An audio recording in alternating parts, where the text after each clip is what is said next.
Citisson.info, l'audioguide des œuvres d'art publiques. Max Ernst.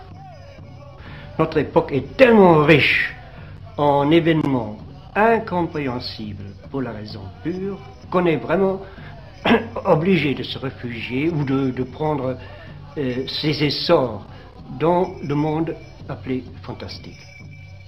La diversité des mythes et des croyances, l'abondance des rites religieux et magiques rendent impossible la description exhaustive.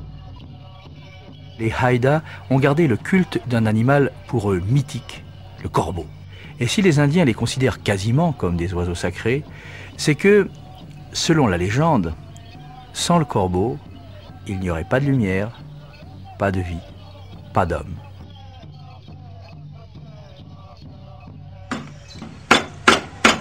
Là, je suis en train de faire un gardien de maison. Et un gardien de maison sert à protéger la maison contre les mauvais esprits.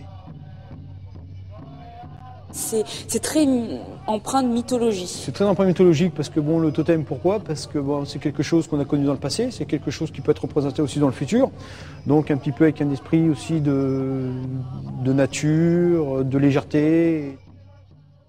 Votre œuvre est traversée d'oiseaux. Vous avez fait de très nombreux portraits d'oiseaux. Et vous m'avez dit tout à l'heure, quand je dessine un homme, il ressemble à un oiseau.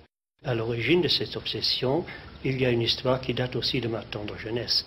J'avais un perroquet qui était un de mes compagnons d'enfance.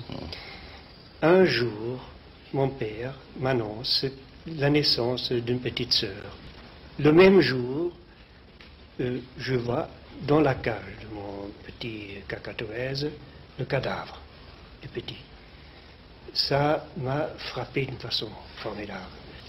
Et depuis que je suis victime d'une certaine obsession, il m'est arrivé immédiatement après de dessiner, ou de vouloir dessiner une figure humaine, et à la place de la figure humaine, ce que je vois, c'est un oiseau qui se dessine.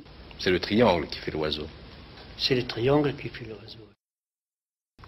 Max Ernst prend maintenant son crayon. Il compose sous nos yeux, à grands traits et à toute vitesse, de merveilleux oiseaux. Citisson.info, l'audioguide des œuvres d'art publiques.